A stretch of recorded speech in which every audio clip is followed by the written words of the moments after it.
Yes, everybody. Hope you're doing fantastically well. It is Connor here, and we are back with the debrief.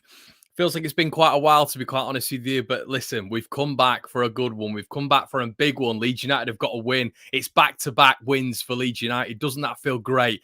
And we're going on to Newcastle with hope, vigor, enthusiasm, all those things wrapped into one. So the lads are just backstage now. I'm just going to get through a couple of your comments. I just want to say a couple of things as well before we start the stream. Yes, Connor, we are all Leeds. I've been waiting all day for this, says Jay. Yeah, it feels like, I mean, we decided as a group not to do the FA Cup game so we could come back here. I think we knew that this was going to happen, obviously, I'm sure you all saw our predictions as well and saw that how optimistic we were. Where is Brownie and KG? Don't worry, they are backstage waiting. It's like X Factor. But I just wanted to say thank you so much to everybody for subscribing to the channel and all this sort of good stuff. We hit 18,000 subscribers today, which is amazing. Really appreciate all the love and support. So, yeah, as I say, guys, I just wanted to get that out there because, listen, there's love for the love, as we always say.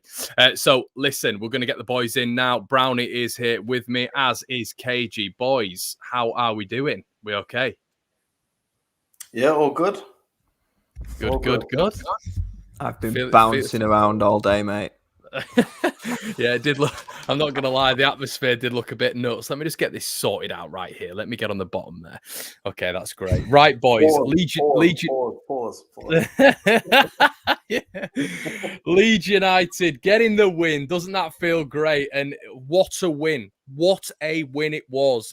We can't underestimate how good this victory was. Leeds United going to the capital, something, we don't notoriously get victories down there, but doing a side who are fourth place and beating the likes of Liverpool and Chelsea at home have been a problem in cup competitions to Man City and Man United as well. You can't underestimate this one, can you, KG? Leeds United scoring 3 goals away from home as well. Rafinha not scoring. Jack Maradona getting 3 goals, and it's all rosy. It's all rosy, isn't it, mate? It's all rosy, KG. If people knew how hilarious that comment is, but that's an inside joke. Calma. No, but listen, it was fantastic when you add everything into it as well. The fact that I said it at the start of my reaction, I think other teams may have even asked for that game to be called off, looking at our bench, but we went through with it, and that was a brilliant away win. Like, everything about it was just excellent. From the fact that the lineup we put out, Dan James starting up front and drifting out here and there, even though he's not an out-and-out striker. Listen, it was just a good result against a team that is currently in fourth. And you think about it from their mindset as well. They're fourth. They know that there's teams behind them chasing them. They know that this is a game that they probably should win. And we've gone there and we've ripped the script. And yeah, I mean, when we got pulled back to 2-2, even 1-1, I'm thinking, oh no, not this again. Because, we have lost the lead quite a lot of times this season.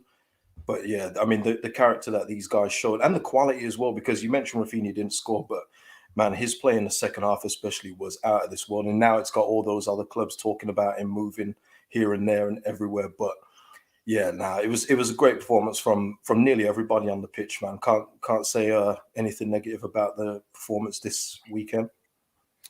Brownie, you were down at the game yesterday. We saw some funny things on social media going around that once again, the limbs for the goal. I mean, the goals, I should say. KG, I'm sure you saw them as well, mate. But it just looked, I mean, I was so jealous. It looked absolute carnage. But listen, mate, how was it? How was the day? Was it, I mean, we'll get into the specifics of the match, but the overall day, the atmosphere, I'm sure you had a great time. Yeah, one of the best away ends I've been in for a while, because we've only beaten Norwich away apart from that yesterday this season, so it's been a bit bleak on the road this year. But like you alluded to, let's not beat around the bush about this. They've beaten Chelsea at home, Spurs, Liverpool, knocked City out of the cup. This was a big result for Leeds. But yeah, I mean, the second goal was a bit weird. I mean, anybody that was at the game themselves, it was that far away at the other end of the pitch. I didn't even know who'd scored. That's how far away the other end of the pitch was. I thought Koch had scored. Then when Harrison scored the third, someone went, "Oh, it's a hat trick." And I'm like, "What?" I still didn't know who had scored the second goal. So, but yeah, I mean, it was fully deserved as well. I know Bowen had that chance at the end, but Rafinha's hit the bar. I get why the goal's been disallowed, but I mean, it's a joke, to be honest. It's hitting the back of the net. It could have been 4-5. I mean, like you say, it's back-to-back wins, and we've scored 6 goals in 2 games, and it just has that feel of Leeds of last season a little bit over the last couple of weeks. And I remember we've conceded a few, but we've only conceded 1 from open play. If you look at Burnley, it was a free kick. There was a corner again yesterday. There's only been 1 goal from open play in them 2 games, so it just had that feel of just last season for me. We even at 3-2, we were still throwing bodies forward, and it was just. It's why I felt relaxed over the course of the season, because as bad as we've been in touching distance with all the other teams. And I mean, I saw something today where we've 8 teenagers have had the debut this season. It's unheard of, and yeah, it sets us up nicely for Newcastle. Colin's in the building, everyone.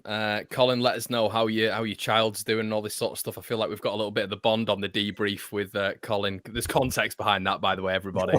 There is context behind that. Colin has been on the channel putting donations in, and yeah, thank you so much again, mate. Getting about time we beat Fair Liquid FC.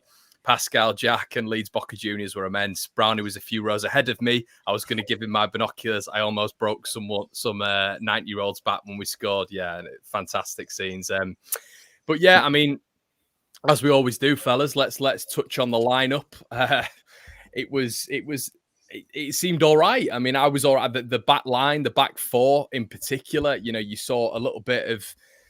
I mean, from the start, I was thinking to myself, I don't know about you boys, but I was thinking it was Robin Koch and Struijk at the back, which I was more than happy with to deal with the physicality of Antonio. Firpo left side, Ayling on the right-hand side. But, I mean, that's the sort of main talking point of the starting lineup for me. I mean, Ayling then went to centre-back, didn't he? Dallas then went to right-back. Koch went defensive field. I thought, here we go. This is Bielsa in a nutshell. I mean, KG... We saw Bate in there as Bate come on later on, which we'll get to obviously. But when you saw the lineup, were you happy? Obviously, we saw Dan James up front, but overall, how did you feel? Yeah, apart from Dan James being up front, because and it showed again yesterday. There was further proof in the pudding that it doesn't work for him as a main striker. He just doesn't have that killer instinct. But once again, I will not have any Dan James slander. I feel kind of protective of Dan James. I don't know why, but I just love his endeavor and work rate and everything he does for us when he plays on the wing. I just appreciate for what he does out there. But yeah, I mean, apart from that, I was glad to see Struijk back. And for me, someone asked me yesterday, is he our best centre back? And I've got to say, I think he is. I genuinely think that when I think of our first choice centre back pairing, I think Struijk's in there straight away. For me, I think he's just got everything that you need in a central defender in the modern game. So for me, yeah, he's just got everything, and he's one of the few players in our team that is tall. So it's good to see him there. I think we reverted the formation a bit because I think West Ham decided to play Vlasic up front a bit with Antonio, so that's probably why the formation got switched around. But yeah, apart from James being up front, I was more than fine with what we've got available. Yeah, I mean, Brownie, Struijk, I mean, I saw you went silent there when we were talking, when Cage was just mentioning sort of the best defender. I don't know whether or not you think it's maybe Llorente. I mean, it's going to be one of those where we're going to get to Newcastle as well and have a luxury of defenders, hopefully, touch wood, if nothing happens this week in the Leeds United injury sort of Coronation Street omnibus. But how did you feel, mate, the starting lineup? Were you sort of quite enthused by it, or were you just thinking to yourself, listen, if we can get out of here with a draw, I'm happy with that? Yeah, I mean, I didn't, as I predicted, I didn't think we'd lose. All the games with West Ham this season have been tight and cagey. They nicked it at Ellen Road when it could have gone either way. I mean, the game last week in the FA Cup, our team wasn't great and they went full strength, and we still held our own against them a little bit. So I felt the team was going to be stronger. I was disappointed when there was pictures emerging with Bamford not going down, and then when you saw the team, like KG says, it was strong, but just wanted Bamford as that focal point. Hopefully that'll come next week. But as for centre back, no, I was just listening. I thought Struijk was immense yesterday. I thought he absolutely bullied Antonio, which is no easy mean thing to do because Antonio is a good centre forward. He's good at what he does, but don't think he gave him a sniff. And I don't know if you've seen it on the TV, but there was when the players came over to celebrate at the end of the game, Meslier went to Struijk and pretended to pick his pocket as if to say, get someone out of his pocket. It was quite a funny little moment. But that's... And we spoke yesterday. For me, he was my man of the match, Struijk. Obviously, I give it to Harrison because he scored a hat-trick. But in terms of performance, I thought he was class yesterday, Struijk. And we started off really, really well. We were proper at it, really well. And then after 20 minutes, when you see 2 substitutions, you just think, oh no, here we go again. Like, seriously, we finally got a good, strong team out. And then it was a sub. 30 seconds later, sub. You're thinking, we're 23 minutes in and we've made 2 subs. And we've now got 2 more teenagers on the pitch. And you just think, it just summed up our season. And in that little spell, we've finally got a good team out. We're really on top away at West Ham. And then bang, have that. And I think that's why I'll never question Bielsa as long as he's at our club, because the adversity he's had this season is something that, I mean, we've been praised all over the place for actually playing games. Average age yesterday was 19. The bench was effectively Rodrigo in terms of professional footballers. That was it. And you've got other clubs just pulling a fast one. And I think it was a good for football that we won yesterday, that we've just gone on with it. Yeah, I think as well. Like, I'd like to give a shout out. There's not that many people speaking about him, but I thought in that fit, and we'll get into the game state just in a second. But just looking at the lineup now, we saw Robin Koch, Click, and Forshaw in the midfield. Obviously, everybody's talking about Click, and I thought Click had a really good game. But how good was Robin Koch? I thought at first 20 minutes. He was winning every single tackle. His pass percentages were through the roof. He was commanding. He was almost dropping into that back line as well whenever sort of Struijk needed a little bit of help getting on Antonio's toes. KG, I think he's a little bit of an unsung hero yesterday. Yeah, I mentioned it yesterday because he was throwing himself in front of everything that he could. And he did that in the last game. Maybe not the cup game, because I really don't remember that one too tough. But the last league game, he was the same. This is what I'm saying, that our depth at centre-back is not even an issue. We actually need to move out somebody to make everyone happy, because right now we've got an abundance of centre-halves. I mean, there's obviously weak links, but now we just got a really good centre-back options right now, and Robin Koch was amazing yesterday. And that little one-on-one battle he had with Antonio throughout the game was really enjoyable for me to watch as well. They both got a yellow card against each other because they were just battling and tackling each other. It reminded me like old-school football. So... yeah, I mean, listen, the options that we've got right there, it's going to be interesting to see who we start against Newcastle, because I think anybody is going to be unlucky to go out if Llorente comes straight back in. And I like Llorente as well. So, yeah, it's going to be interesting. It's a good problem to have. And just touching on that, Llorente come back, you'd throw Bamford in there. So after that performance, you're looking at possibly dropping 2 players. And that's what we've not had this season. We've not had a problem of picking a team. It's been, well, whoever's fit gets a shirt, and that's just been the story of our season. But going back to Koch, it's been a difficult Leeds career for Robin Koch. He's been in and out. He's not been able to really show us what it's all about, and I think potentially yesterday was his best game for Leeds. Yeah, he's played 4 out of 20 games this season as well. He's just not had he's not had a consistent. I think with 100% of a little bit of a quiz here. Who are the 2 players who've played 100% of Leeds' games this season, lads? What do you reckon? Melia. Bang on. There we go. Yeah, I knew I could trust you too. Dallas and Melee. Yeah, they're the only 2. The rest are just, it's absolutely decimated. There was a list earlier on. I think it was on Reddit. There was a list and it's horrendous to look at. But listen, overall, I mean, let's get on to the first half. You know, we've not got on. Wait, Connor, just before you move on, while we talk about centre backs, I thought Yelde was really good as well when he came on, and he was much more assured in this game than he was in the last one. I thought in the last one he was passing back to Melia way too much. This time it seems like his confidence has gone up in the game. That's just another beautiful problem for us to have. Yeah, let's should we get on to him? I mean that first 20 minutes. And obviously that'll encompass the injuries as well. I thought Leeds were by far the better team. They I don't know what it was with West Ham. I don't know, because I don't almost want to. I hate this thing, and I understand. I get why people do it, because obviously they've played, you know, Leeds, Norwich, then Leeds. But I can't stand this sort of rhetoric already, where it's like, you know, they've had too many games, this, that, and the other. It's just life. That's how it is. And with our squad, unfortunately, that can't be an argument put up against Leeds United, because we're going into these games with 8-9 senior fit players. So I won't have that really. But they did seem a little bit Leeds just had some real energy to us and endeavour, and we took it to them. We really, really took it to them, and they couldn't really stand it, I thought, Brownie, for the first 20 minutes. Just touching on that, though, I think that's where Bielsa's absolutely done David Moyes over. Last week, we didn't play Rafinha. We didn't play Dallas. We had players on the bench last week. He went full strength. He knew his fixture schedule. He knew he had Norwich Wednesday. He knew he had Leeds a few days after. Them fixtures didn't get arranged last Saturday. So he can say what he wants. He went full strength in that FA Cup game. Well done. He's in the next round. He's got Kidderminster in the next round. Well done, mate. But you knew you had a game. You knew you had a game coming up against Norwich where he went full strength again against Norwich, who are bottom of the league. So he picks his teams for what he wanted, and I just think Bielsa's done him completely. He's thought, are we going to win the FA Cup? Probably not. We need 3 points, and he hasn't played his full strength team last week. Don't get me wrong, it annoyed me when we got there and I saw the team after travelling to London, but it made yesterday even better. So this argument of, oh, why haven't Leeds played in midweek? Well, our game in hands against Liverpool, and they were playing against Arsenal. So unless you wanted them to play 90 minutes after that, what were we expected to do? So yeah, just little rant on the David Moyes situation. He knew his fixture schedule. It's down to him to manage that.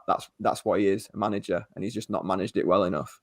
Yeah, I always find it funny how Moyes, he comes out and normally he has been very, very gracious with Leeds, but then you think to yourself, he's always beaten Leeds. So now when he's on the other side, it's the fixture congestion, and it's interesting how it works, isn't it? Bjorn Marius, Nadrebe, and listen, that's an awful pronunciation, so I apologise. I texted Yelda yesterday, being a Norwegian white. He answered me and thanked me. Lovely and humble lad. Guys, just before we get on to anything else, the debrief, we've got 810 of you in here. Now, that's the largest we've ever had, so make sure you check Brownie's Twitter out. Go over to KG's YouTube as well. Make sure you subscribed here as well, guys. Get your comments in. Please like the video. I want to see 800 likes on here. And let's get into it. We're going to be going for a while. So, okay, lads. So the first 20 minutes, anyway, like we were saying. I mean, KG, what were your thoughts, mate? Do you think we really asserted ourselves well? Yeah, absolutely. We took the game to West Ham. We were pressing, like Brownie said, it was much like the last season performance where we were just going at them and they didn't really know what to do. And then when we moved that formation around, then they really got confused and they didn't know where to go. Like you say, with Forshaw as well, I thought he was having a really good game. And just with his passing alone, I thought his passing was really good. The assist aside, he was passing from the midfield really, really well. And it's just a shame that he went off, because I think we lost a little bit when he went off in that position. But I think Harrison was dribbling like it was old school Harrison in the champ and early last season. It was that's it for me as well, because me and Connor go back and forth. But I love Jack Harrison, and I just want to see him do what I feel that I know he can do, and that's what we got yesterday. And to be fair, we got a little bit from in the game against Burnley too. So it was just good to see some of the players, even Click as well. Give him his props. He was doing well with the pressing as well yesterday. It was yesterday, wasn't it? So yeah, I mean, there was just some good. Going forward, we were just really good. Dan James too. It's just a shame with the finishing, but he was causing problems up front for Diop as well, making space. So it was just really good to see us just go on the front foot again. And I mean, no pun intended. It just clicked. Harrison had it. He's been underperforming this season. Click has. We've not seen the best of Robin Koch, and they all performed at the same time, and it could just need that momentum now. 2 on the bounce, take it into Newcastle, and I think KG summed it up perfectly there. I mean, what was it last year? Harrison had 16 goal contributions. He's got 6 goals this season, and that's in a season where it's been underperforming. He'll have a few assists thrown in there. I'm sure people will be able to mention. I know he got the one at Tottenham away. He crossed it in for James, and that's in an underperforming season. It's just been very stop-start for Leeds this season in terms of team selection. So I'm just hoping now, I know it sounds daft because we all know what happened. We've seen 2 come off, but I'm just hoping we get a little bit of momentum now with bodies coming back in. Yeah, I mean, the first 20 and the first 25, really, I thought Leeds were really good, as I said before, and we took the lead. Really nice bit of play. I thought, Ayling with an unbelievable ball, by the way. It cuts Cresswell in half. Rafinha gets in behind, plays a really intelligent ball. And we'll get on to Rafinha towards the end of the show. Don't worry, everybody. Click with a decent effort, getting himself into a good position and actually being able to have a decent shot on goal. Matty Flick shooting is so bad at the minute. But listen, he gets it. He makes Fabianski make a save for sure. I thought he was going to nod it in. I thought he was going to be there and stick it in the back of the net. The ball just goes behind him, feeds it back. Jack Harrison. It almost looked too easy. It looked a very easy goal, but that's when Leeds are at the best, at the frightening best. We make things like that look easy, don't we, KG? Yeah, I mean, that's it. That's what we're used to seeing, isn't it? Where the passes are just free flowing and we're cutting teams open. That's been our football under Bielsa for a larger part than it's been bad this season. That's been our, people always say take the larger sample size. That's what we've been used to, but we just haven't been seeing it enough this season. I think as well with Jack Harrison, Dan James, and the rest of the wingers, including Rafinha there, I think if we had an out-and-out striker all season long, I think the numbers are better. I do. Because there's a lot of crosses that, and we even saw it yesterday, actually, there was a lot of crosses that were getting put in across the box and no one was there because there wasn't an instinctive striker on the pitch. So, yeah, it was good to see. Forshaw, I thought that was a really intelligent bit of play by Forshaw because he could have easily tried to hit it from that angle and we may not have got the goal, but he had the wherewithal to pass it back to Harrison, so I think it was good that Harrison didn't have much time to think. He just took it one time. And it was 100%. Yeah. I think you're right there, KG, with the wingers' contributions, because I remember going all the way back to the Norwich game, and I remember saying it on the debrief show after that, wingers were getting to the byline, there was just nobody in the box, just not putting the balls in, and it contributed to having to play backwards. Whereas yesterday, it just felt like for the last few weeks, not the last few weeks, but the last month or so, the passing's just been awful from everyone. Whereas yesterday we saw them patterns where it was one touch, 1-2s round the corners, the passing was crisp. It just really did click yesterday. And it's another game where you're coming out thinking, he could have been man of the match. He could have been man of the match. He could have been. There were so many top performances yesterday, which we haven't said enough this season. Whereas the last couple of weeks we've been able to say it. So hopefully we've turned a corner. Touch wood. Some wood. Yeah. The boys went down then, didn't we? As Brownie alluded to, obviously Leeds took the lead. Then and Forshaw and Firpo simultaneously went down. And honestly, like when you saw it, it was like I just looked at my dad and I went, I can't be arsed anymore, Dad. I just can't be bothered. I can't be bothered. I'm so happy with this start. It's been completely different to what we've seen before against a very good team. We can build momentum here. And then Firpo had a really good start as well. Firpo was really impressive at the start. Not only was, they both were very good, but then we saw, which was really nice, we saw Lewis Bate come on, which I was all for, as you boys will know. I'm a big fan. I think we all are here. And then we saw Leo Yelder come on and I felt, we'll get on to the second half, but I felt really sorry for Lewis Bate. Really, really sorry. And I actually think, and I'll put this out there, I thought Leeds dropped in the midfield big time when he went off. But I thought Leo Yelder was fantastic. Brownie, what are your thoughts on these two at the minute? Because they really are standing out, aren't they? Yeah, and I mean, it goes back to the business we've done. I mean, Struijk, Yelder, Geldart, Bate. I mean, it's like 3 million between them. It's scandalous, really. It really. You throw Melly in there for 5 million. These are young players, and I know we're in the transfer window, and it's like we want established players. Of course we do. We want big players, and whenever we see a 23s player getting signed, it's like, oh, another one. But it's really helped us over the last few weeks. These players playing, and when you touched on them two subs being made, and then them Scott, you could feel it in the ground. You could feel it, like you just said. It's like, oh, for God's sake, we've had such a good start. We've now got 2 injuries. They've equalised from another corner. And you just think, right, where's it going to go from here? And then 3 minutes later, we've scored again. And I mean, there's always never a bad time scoring football, but I think that really helped us just to get back in front straight away again. I think it really helped us. And I thought Lewis Bate was magnificent. I really did. I thought he got around. He came across as what's the type of player? Like a bit of a rat, like proper energetic, ratting around, winning the ball back, not afraid to put a foot in. He was driving forward. He won the ball for the chance with Dan James just before half time, I think, and he set us up for them.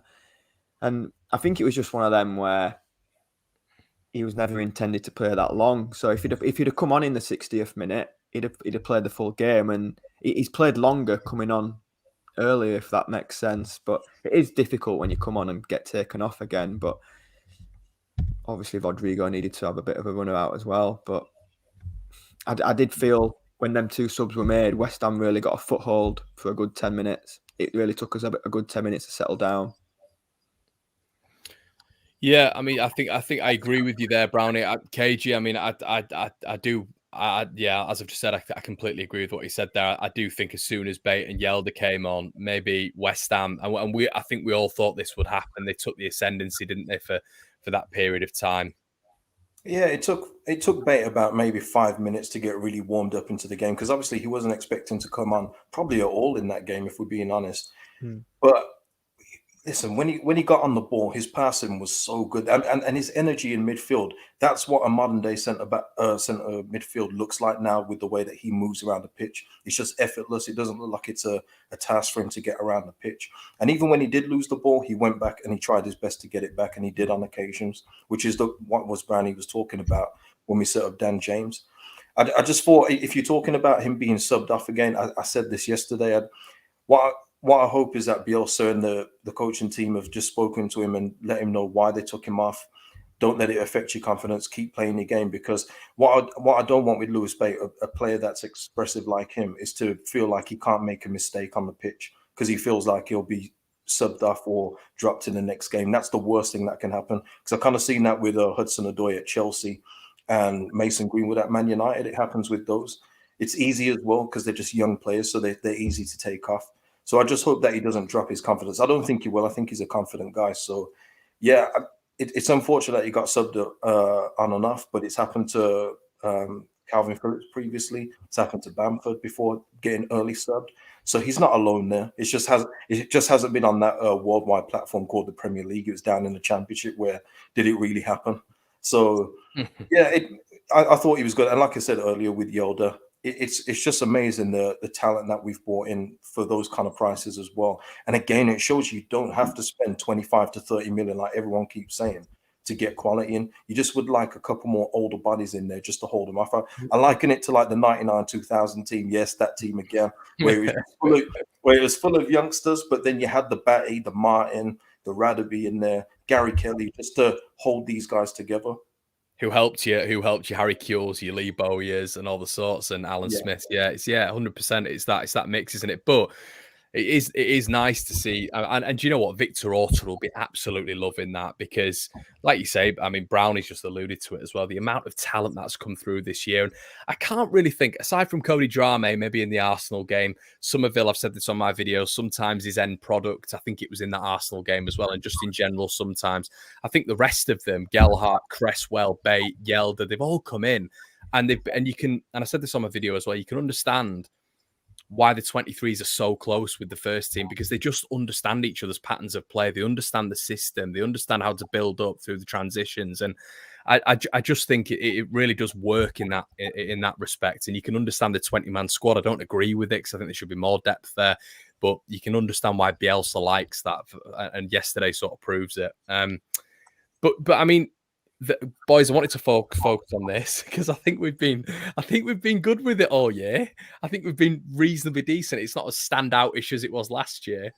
What was going on for the corners? Because Leeds turned into shambolic FC when it came to defending corners. It was woeful yesterday, wasn't it? I mean, I don't know what happened. Like I've just said, it's been all right all season, but yesterday they were both our end, the two main ones, the Dawson one and then the Bowen one. I mean, the Dawson one should have been a wake-up call, and then minutes later, Bowen's free. And weirdly, just before it was taken, my brother said to me, he went, because at the home game, West Ham towered above us. It was embarrassing how much taller. But yesterday, they weren't really. I said that. Yeah, yesterday, I said that. They weren't really that much taller. There was Diop, but other than that, we were pretty much height for height. Mm-hmm. And I think when Bowen's wheeling away from the corner, you think of all people, it's Bowen getting header. It was Dallas's man. Dallas was marking Bowen, and he just got a run on him. He got a run on him. There's arguments that Koch was pushed over, but it's one of them. Bowen's just got a free run at him, and I don't know how Dawson's got free, to be honest. I don't know I will say Cresswell's delivery, and I said it before the game. Cresswell's delivery is unbelievable. It is unbelievable every single time. But yeah, And it's annoyance because, like I said, we've scored 6 in 2 games, but we've conceded 3. And there's only been 1 from open play. It's just... And I know we've conceded 2 goals, but I thought defensively we were good. I thought we were. We were in good shape a lot of the time. And that last 10 minutes, other than the Bowen chance, we were blocking things. We were winning the headers in the box. A few got stood up to the back post, and Dallas was winning the headers. And I felt all round again we were good in that aspect. But when it comes to a corner, it's like nobody wants to go and edit. Yeah, I don't know about you as well, KG, but I do feel, and we had this last season. I remember there was a big inquest into it, and it's not, as I keep saying, it's not been the same this season, but it was almost panic stations again. And I was thinking to myself, I said to my dad throughout the game, thank God Struijk isn't playing, because I think from corners yesterday, he potentially could have had a bit of a field day. Well, the thing is, I mean, there's something to remember. And like you say, it hasn't really been much of an issue this season, like last season, where, every commentator and their dog would talk about our weakness at set pieces. But you also have to factor in that West Ham are just really good at set pieces. And you mentioned Struijk there. It doesn't matter if it's Struijk, he's a big threat. If Bonner's in there, he'll be a threat. Zuma will be a threat. They're just very well drilled on set pieces. And you can tell from their deliveries. Their corners, unlike when we scored ours, where there was a second phase, when it bounced off Harrison into the goal. Theirs is usually just ping, bam, goal. That's not by accident. They practiced that. So you got to give them credit for that. Does that happen to us against Newcastle? No. It's going to be against teams like West Ham that are well drilled with their set pieces. So I wouldn't be too concerned with that, because it's not our strong point anyway, and it's one of their strengths. So I think it's just one of those where you just have to move on from it. Yeah, the KG is right. They do. It's not just us they score goals from corners against. They do it predominantly every week, don't they? So they are good in that aspect, and let's just hope it doesn't result in Chris Wood doing it next week. Yeah, 100%. God. Yeah, 100%. I think I will say, yeah. I mean, I don't want to focus on it too much, but yeah, I think the corners for me were a little bit of an issue. But I mean, yeah, there were so many good individual performances out there, and someone who we've not touched on a lot, lads, who I thought was absolutely immense, Luke Ayling. Absolutely immense yesterday in terms of interceptions, bringing the ball out from the back, really actually linking fantastically well with Rafinha, even driving on from centre-back. I thought Luke Ayling was really, really impressive yesterday. Once again, doing a centre-back's job, and yeah, just his versatility is just so impressive, isn't it, Brownie?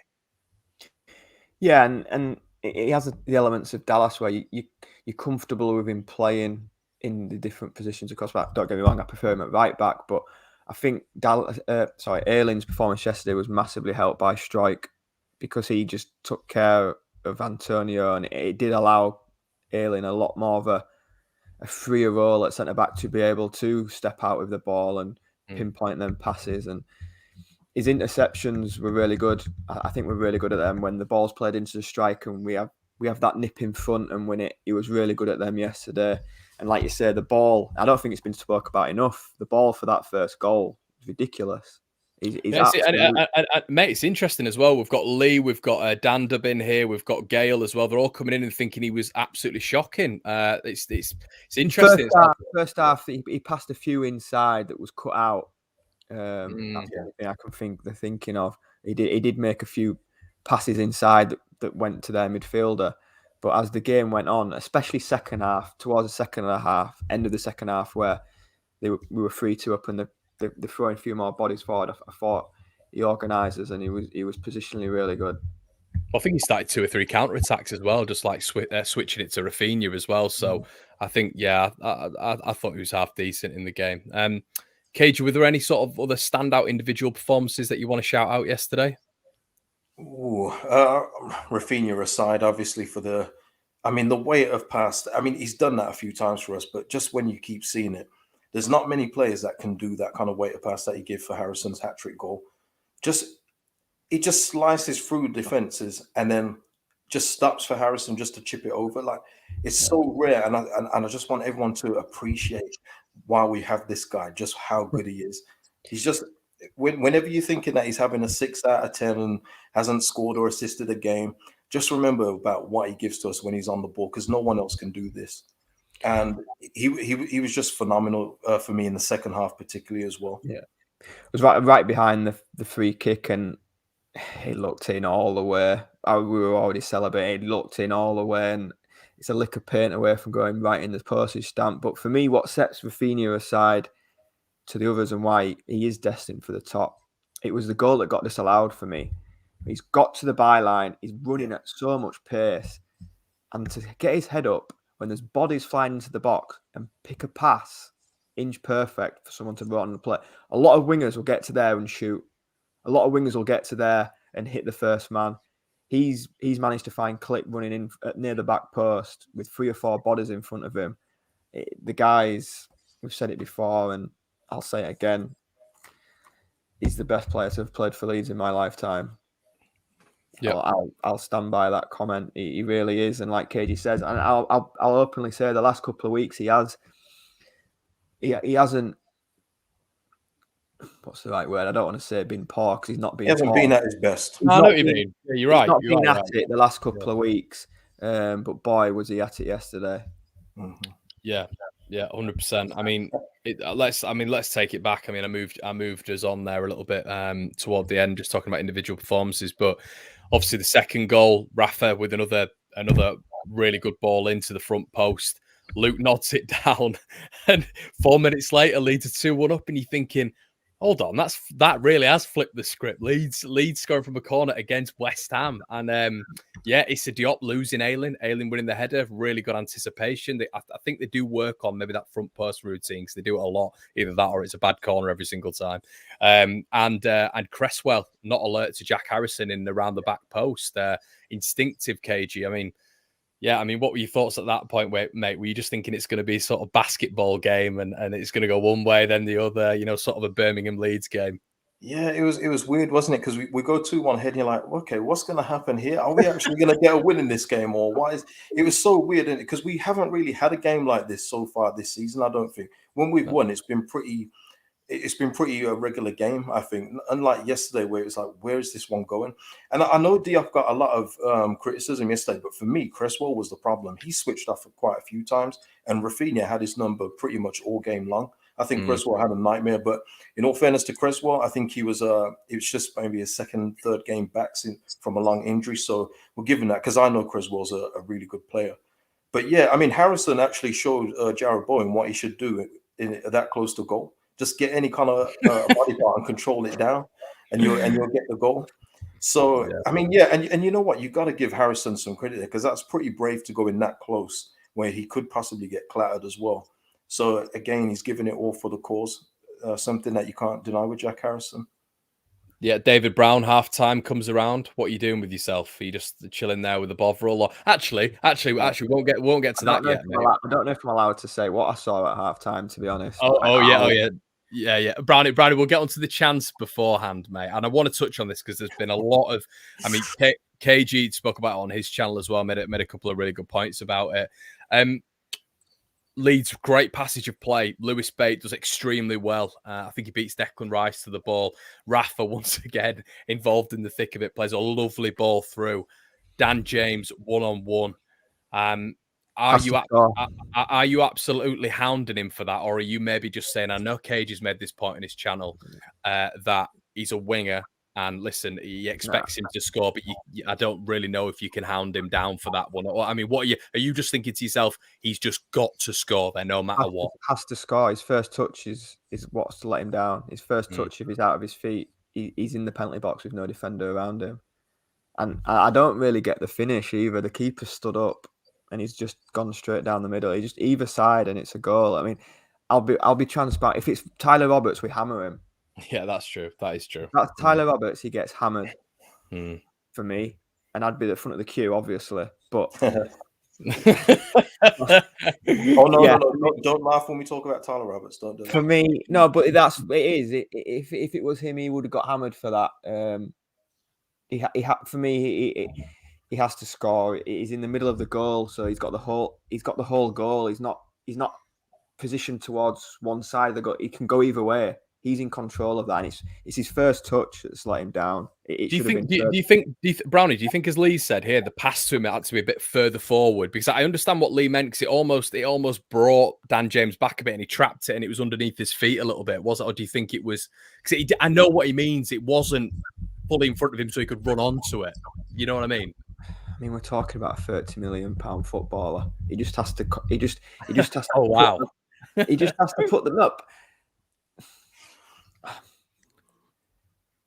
I know what you mean. Because I'm in the same camp. Not in the magnitude of the game or the Premier League, but if that was on a football pitch, I'd be personally annoyed if I didn't score. So for Dan James, but you're a striker. Oh. I know what you're saying. Yeah. While Brownie's thinking there, I just want to come to the Dan James defense team wants to just put this evidence in front of the jury here, because. Yes, I get it. That is an unbelievable chance. And Brownie is right. If it's Tyler Roberts, we are hammering him. But Tyler Roberts calls himself a striker. Dan James doesn't. So that instinct, what a striker would have, just to tuck that maybe on the floor, maybe take another touch and go forward. It looked like he kind of panicked to me and just did the first thing that came to his mind. And that's what he saw. It was like it basically was like a pass back in the end, wasn't it?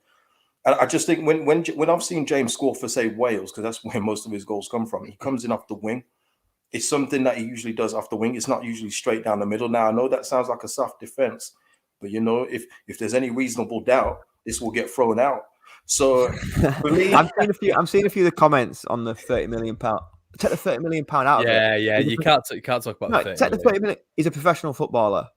Take the £30 million out of it. A professional footballer should be able to take a ball on his right foot onto his left. Is that not his strongest foot? Left. No, he hit it with his right. I thought he trapped it with his right. Yeah, but if his first touch would take him across his body onto his left. Yeah. He's not going from an angle. He's dead center. He's got both sides to go. We should have been going in at halftime 3-1. But you know what KG said there as well. It's a really interesting point, because a moment later, he nearly did a classic Dan James for Wales finish, didn't he? Where he cut in on the wing, and he almost looked way more confident in that situation. It was actually a really good effort. Yeah. If you had Dan James here on the debrief and you asked him, he'd be annoyed with him. He'd be annoyed with himself. We'll get him on soon, Brownie. We'll get him on soon. He'd be annoyed with himself for not scoring that. That's where I'll leave it. I think he'll be annoyed with himself for not putting. He would fancy himself to score that chance 9 times out of 10. KG, what were you thinking at halftime? I was thinking, what a good game so far. Never mind that we're in this game. I thought it was just a really entertaining game, and I think it carried on into the second half. I just thought that if we could get another goal, obviously that would just make me feel a whole lot better.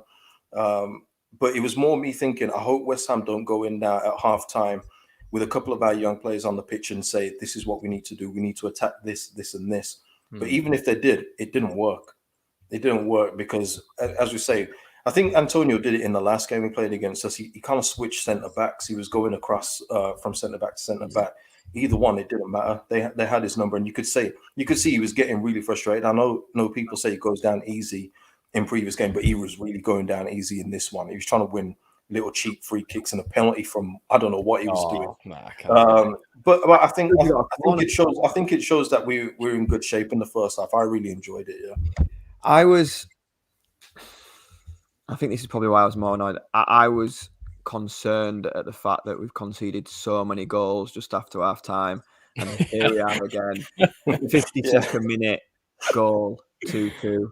Yeah, and it was from our own. It was sort of an ailing clearance. They won the second ball. They charged down the centre part, and then they just play out to 4-0. Nice little dribble, and you're thinking, just someone get a toe end on it, anything on it. And you the thing is with Leeds, I don't know about you boys, but you can see it coming, can't you? You can. If you're a Leeds fan, you know when it's coming, and as soon we've as got away with one, we've got away with Declan Rice.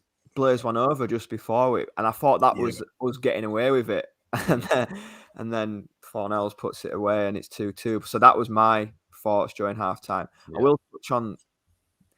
I don't know if you saw it. I've seen stuff on Twitter. The stewards and police were a disgrace. Oh, what, you were going off the field now? Is this Honestly, is this honestly, half they were time? Is this disgrace. HT? Yeah. Half time. They weren't letting fans back to the stand, and it was just causing a massive backlog. And it's happened a few times down in London. It's happened at Tottenham. It's happened at Chelsea. And Leeds have the reputation. Oh, Leeds. Like, genuinely, yesterday, I went to the toilet. I was walking back. I wasn't allowed back to my seat. That was it. Just generally wasn't. And then it just caused a backlog and backlog and backlog. They just weren't letting people back into the seats. It was a bit of a farce, really, at halftime. And then as the half started, there were lots of stewards just pushing people in, and it just had disaster written all over it. It was just genuinely pushing people down the stairs to the block. It'd be interesting if anybody else was at the game, but it was a bit of a shambles. It was quite bad, to be fair, yesterday. It really was, and there was people getting pulled out. I mean, I could have easily got dragged away. I genuinely just went to the toilet and was walking back to my seat.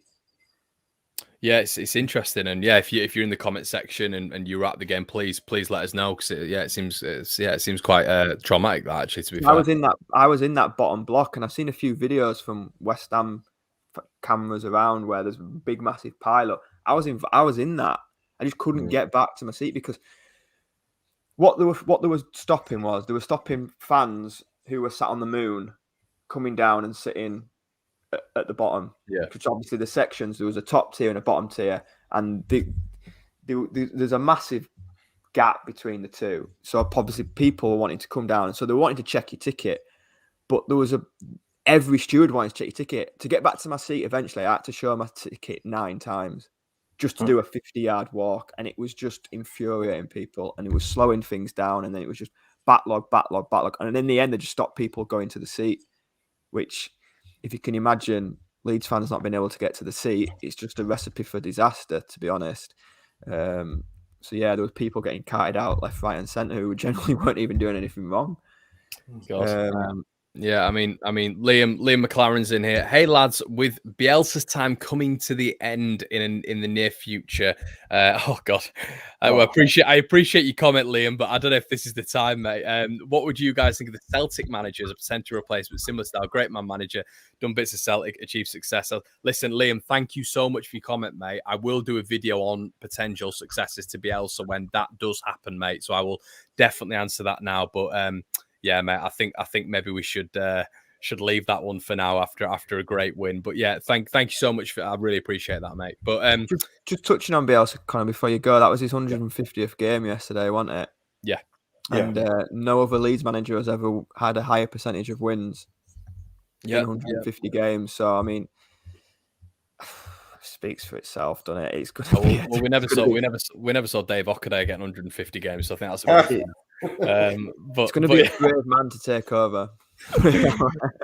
But yeah, I think yeah, and then obviously we got into the second. What goal are we on now? The third goal. Okay, let's go on to the third one. Cage has already mentioned it. Deft touch by Jack Harrison. KG, a wonderful finish, which capped off a wonderful hat trick and a wonderful performance from my favourite winger. Yeah. No, listen, it was just good to see him enjoying his football again, because let's be honest, over the season, we've seen this guy look up to the sky like he's been praying most of the season, because it just hasn't been going right for him. But yesterday, to see him just in his element again, dribbling, trying to get past players, crossing the ball in, shooting. I mean, I think, did all of his shots on target go in? Is that right? All 3 shots went in? I don't know if that's right or not, but it's pretty close. I can't think of another one, though. I can't think of another shot now. I think that's right. Yeah. And just to see him back in his element like that again, and listen, he had good games against last season against Newcastle. I know we can't count that, but I think he'll be looking to roll on again. I'm not saying another hat trick, but I think he'll go through Newcastle and have another good game. The finish, you have to understand as well. I mean, he's not a striker, definitely not a striker. And just the wherewithal just to chip it over Fabianski, diving in at him. It was a beautiful finish. I was more worried that he was going to trip over the ball when he kicked it back in with his right foot. I was worried about him then, but nah, he was all good, man. Yeah, I think Steel S has made a really good comment as well here. Harrison is a confidence player, and after that performance, we should see more from it. And yeah, I mean, against Newcastle, without any disrespect, that is the performance. These are the sorts of teams where if Harrison can build his confidence, score a hat trick against West Ham, we should be so excited seeing Jack Harrison going up against Newcastle. So that hopefully will see another Just on great that, interesting. Just on that comment, I was reading on the way down there yesterday that is employed. This might be a load of rubbish, but he's employed like a psychologist for that confidence thing. And then in the car on the way back, I was thinking that every player needs to employ that guy if he can score an hat trick every week. But he does. Jack Harrison, when he goes, that's why it was always funny in the summer when we saw a video of Poveda dancing in Jamaica while Harrison was in Los Angeles or New York doing extra workouts. That's what he does over the summer, and he does have a sports psychologist. Yeah. So that's just shows how professional he is. So it's great that he's reaped the rewards of putting in that hard work. But like Katie says, I think Fabianski came out that quick. The finish hasn't got spoke about enough. The finish was unbelievable. But Fabianski was at his feet in less than seconds. He was out so quick, and this is the only thing he could have done. Oh yeah, if that's Phil Foden, I mean we're not even. It's been sort of spoken about and shown across the globe for the next 4 weeks, isn't it? So there you go. But yeah, I think, and then obviously there's the offside goal. West Ham. It was just from that moment onwards, it just felt like chaos. Obviously, we had the Bowen miss, we had the Rafinha free kick, we had West Ham's offside goal, we had Leeds' offside goal. It just felt like that was a proper Leeds game from last season. It was just nuts. It really was. On that third goal, I think that's why the scenes were so wild, because Costard pegged us back twice. Every Leeds fan in the world probably weren't expecting us to then go and get a third.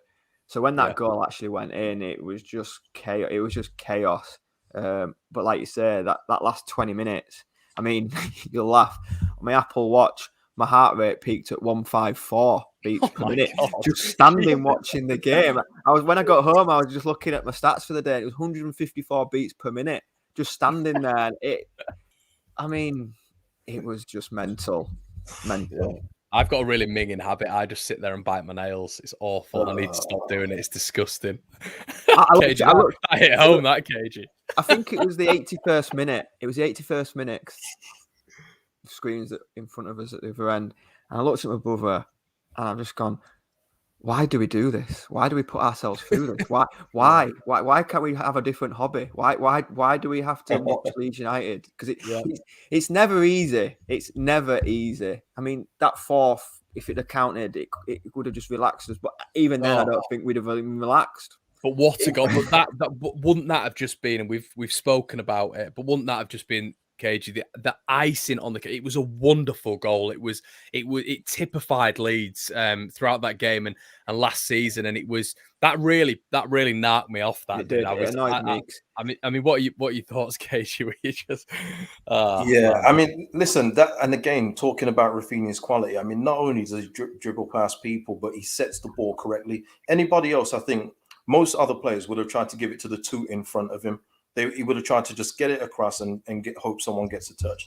He sees Click running in, and then he passes it, and it's just a simple finish in the end, except for Rodrigo's in the way. But the whole move, I mean, like Brownie said near the start, it was just like watching Leeds of last season. And I just hope we can get to see more of that come, for the rest of the season now. That would have been a really nice cherry on the top for the fourth goal. And I think for me, I would have known it was over then. But at 3-2, there's always a chance, and like with Bowen's at the end and things like that. But yeah, what a nice goal it would have been. But alas, the movement from Rafinha anyway was just it's top class. And let's just hope he stays for another year. Give us another year, Raf, please. I'm loving this movement as well. The one Leeds profile picture movement. We've got Marcus, Jake, and Jack with the profile pictures now. He's in the building, and Marcus has come in with a £2 donation. Thank you, buddy. He said top 10 finish in my opinion. Well, isn't it? It's funny what a couple of wins does, isn't it? It really is. But this is all we needed. This is all we needed. A couple of wins. As bad as we've been, we've always been in touching distance and around other teams. We always have. We've never been that far away. Like when we around the Palace game, we said that we'd have the same number of wins as Palace, but their season was being looked at very differently to ours. And 3 points away from Leicester. We've got to play them soon. It's definitely a time. Can we hear from Connor? Are we staying up, Connor? Oh, come on. Are you sitting right here, right now? You put me on the spot like that. Listen, after the Burnley game, which you boys know I didn't expect. You boys know I didn't. Listen, I'm brave enough to admit when I'm wrong. Of course, I didn't expect that. I thought we were by far the better team. It was a different Leeds performance from what I'd seen. And yes, come on. I mean, none of us. I don't know. Maybe people did expect that. I did not expect that with the style of team we had out, and it gives you that confidence. I've always said it's something. I just needed something. I need to see something to make me believe. I've said this on the debrief since the start, and Burnley now, and West Ham with the squads that we've had out. It's given me something, and yeah, no, I don't think so, because I will. So we'll get to the predictions at the end, but I'm going to give this the touch of death, and I don't want to. But listen, I've got to be honest. But yeah, I don't think so, Brownie. No, I don't, and that's because they've given me something now. You're right. It's going to be really interesting to see that bottom sort of three take up, really. But I think that a win against Newcastle will compartmentalize everything in my head, and I'll think to myself, you know what, that is that. I mean, I don't think we need it, but I think we're still going to go through a rough patch, I think, this season. So we do need that win over Newcastle, and we can't all lose sight of that, in my opinion. You are right, though. Like, we haven't had a full 90-minute performance all season, and we're in January, aren't we? You are right in that respect, and like going back to the fourth goal and why did it knock us off? It was because it did feel like Leeds of last season. Even though we were 3-2 up away at West Ham, we were still nicking the ball and bombing forward just like we did last year, not giving a care in the world what was behind us. We wanted to go and get another goal. So I think yesterday's was a full 90-minute performance against a top team. They're in the fourth in the league. The league table doesn't lie. You are where you are for a reason. And I think that should give everybody a lot of hope. And Ellen Road should be rocking next weekend, which won't be easy. People might think, "Oh, now we'll beat them." It won't be easy. They need wins, and who knows who they could bring in the next 4 days. It's not a foregone conclusion we win on Saturday. Not to bring us we're beating Newcastle. We're beating Newcastle. Oh, big boy prediction. Big boy prediction. He's stuck it out there. We'll get onto it in a little bit, KG, in terms of the predictions, but I'm excited for this one. But Brownie, you need to stop being so negative, mate. I'm sick of you. Michael Pollard's in the house. Hi, guys. The three Yorketeers are back. Great channel. Can we talk about Pascal's interception success? Almost inviting his player to receive the pass and nipping in front of him. Classic Bielsa ball. Yeah, he was. How aggressive was he, KG, when it was coming to intercepting? I mean, Antonio, I thought. I mean, the brilliant thing about it all was, where did Antonio end up in the second half? He was out wide. He was trying to move. He was trying to move on either Leo Gelder, or he was trying to move on whoever. And I thought that was a real symptom of how dominant Pascal Struijk was on him. Yeah, I don't know. He even went and took a throw in at one point. Yeah, I saw that.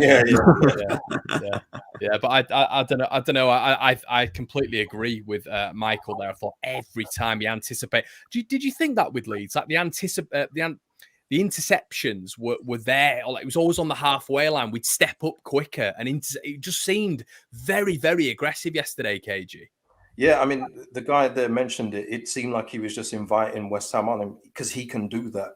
He's got that capability that not every centre back has got, where he'll invite you to come at him and try and get around him.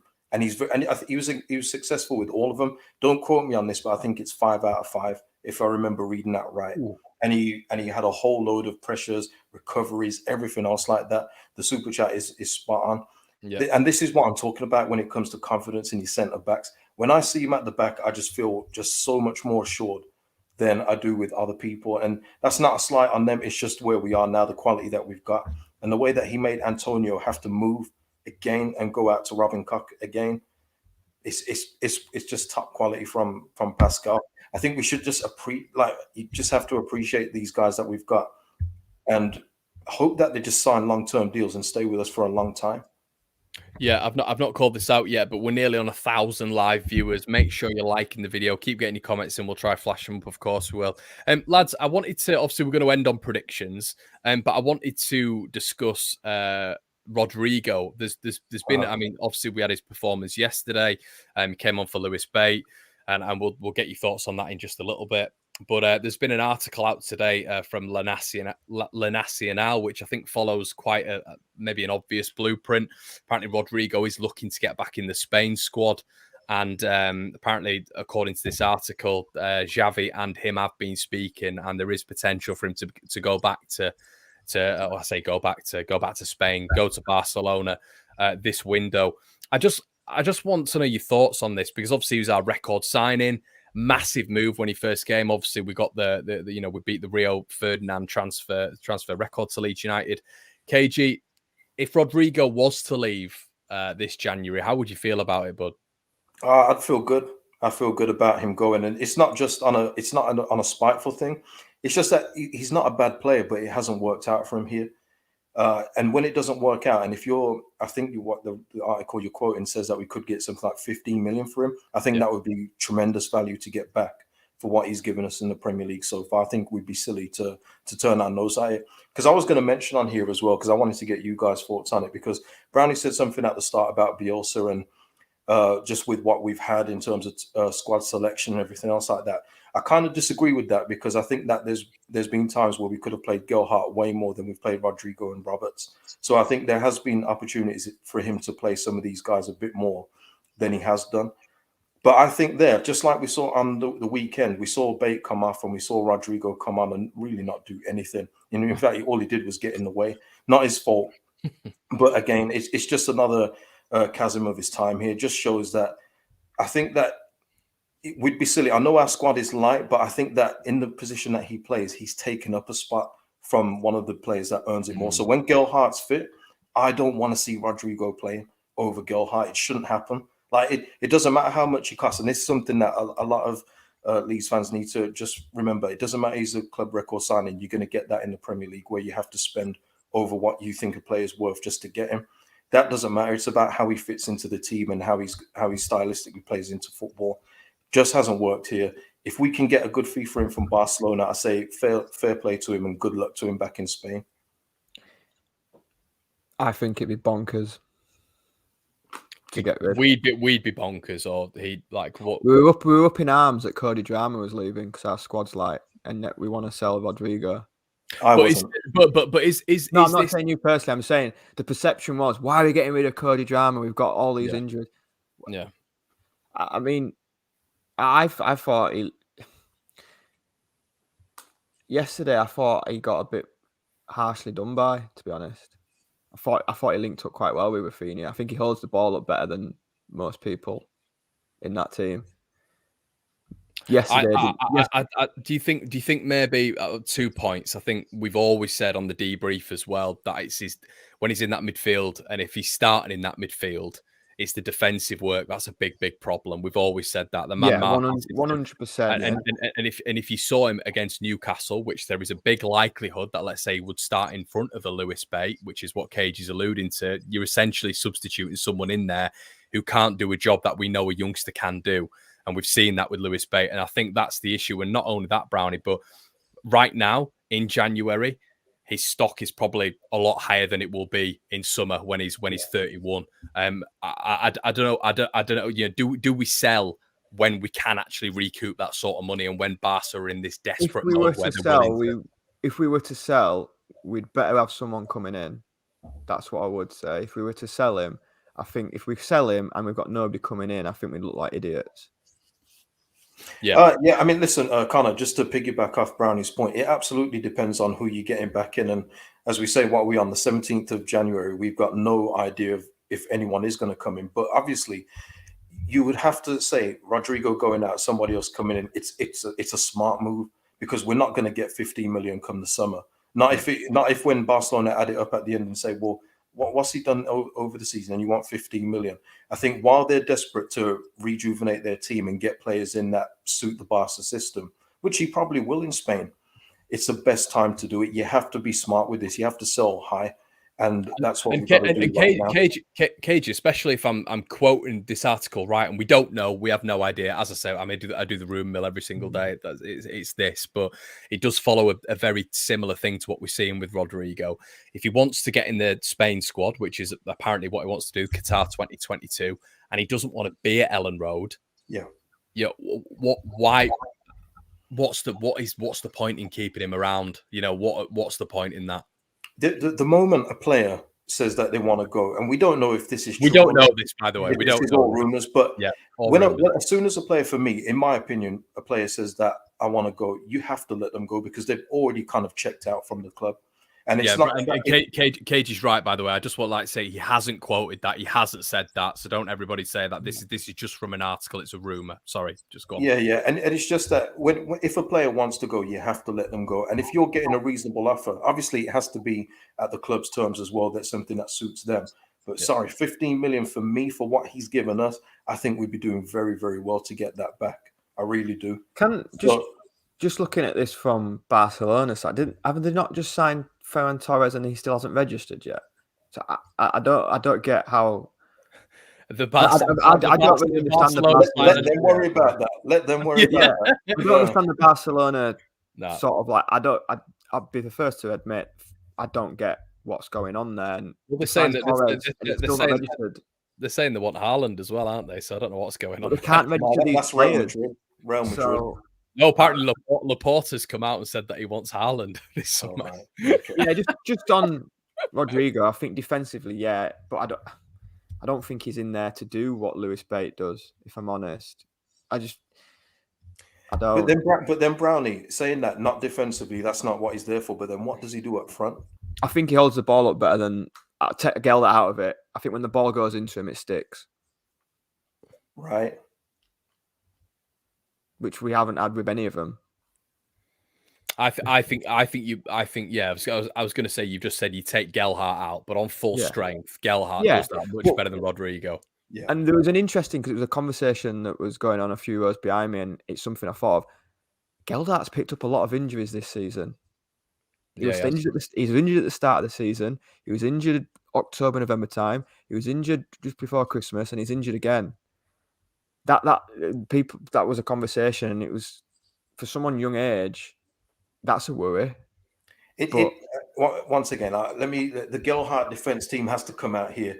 This guy is a young kid, yeah, and I'm all for Gelhardt. Let me get this. I'm all for. I think he's amazing. I think he'd be a superstar. Yeah. But Brownie, just remember as well that the condition that he came in when he came from Wigan, because he was always like a bigger lad. That's why he was always compared to Rooney. Yeah. His body's adjusting. He's still growing at the same time.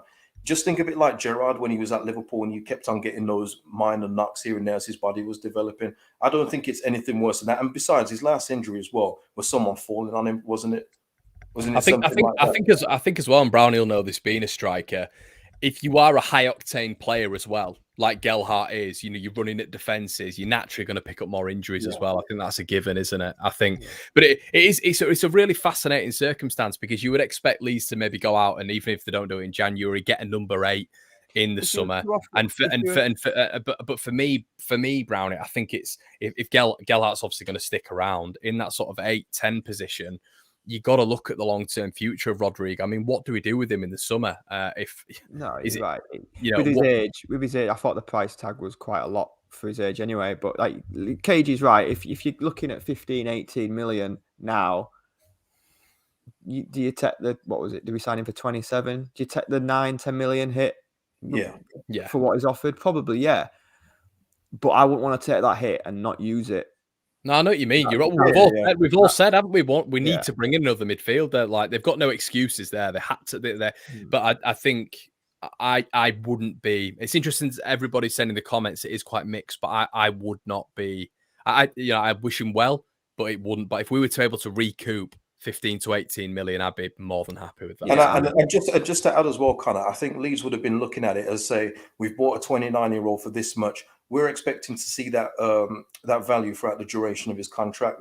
I don't think in their wildest dreams they ever thought that they could possibly recoup maybe 15 million for someone that hasn't worked out. So you got to look at it from their standpoint as well. Yeah, it's a really good point. recuperate them. Then you look at FFP. Can you use that 15, 18 million somewhere else? We haven't really sold anybody for big money. We've mentioned this before. We've not sold anyone for big money for a while. And if you said, can you sell Rodrigo for 80 million, it might mean that we can not have to sell someone else. Hey, Brownie, we've seen it with Leicester. It's going to have to happen at some point. You can't just buy. It's not how football works. So in that aspect, if you're looking at selling him and Costa and getting 30 million for both of them, then it probably is good business. Tom, absolutely stitching me up here, yeah. Tom. Oh God, I've done it now, haven't I? But yeah, I thought it was a really interesting discussion point. But guys, let's get on to the main topic of conversation. Brownie is still in the lead. Nobody picks up any points at the weekend. Brownie went with a 1-1. KG went with a 2-1. Connor went with a 3-1. There we go in chronological order. Against West Ham. So none of us pick up points. Brownie's still top of the table. We need to start getting some right results here, KG. Big time. So Newcastle are up next. Brownie, I'm going to go to you first, pal. What do you think the score predictions? Everybody, get it in the comment section below, and we'll flash it up. Obviously, Luke's gone with a 3-0. I'm sure more will flood in. Brownie, you got to explain as well, mate. You can't just give us a score. I'm going to explain. I think we'll win 2-0. Oh, he's not. Nah, KG, man. I wouldn't be surprised if it was a draw. I'd be annoyed. I wouldn't be surprised if we drew. Would you be annoyed after the week? Yes. I would be annoyed. Yeah, I would be annoyed. Yeah, I would be annoyed at home to Newcastle. I've said all season, look, we've got these teams around us to play at home. Yeah, I was annoyed with the Brentford one. At Ellen Road, I want to win games, and I'll go 2-0 Leeds, but I wouldn't be annoyed. I wouldn't be surprised if it was a draw. I'm going for a win because I think if you stop at St. Maximum, you stop Newcastle.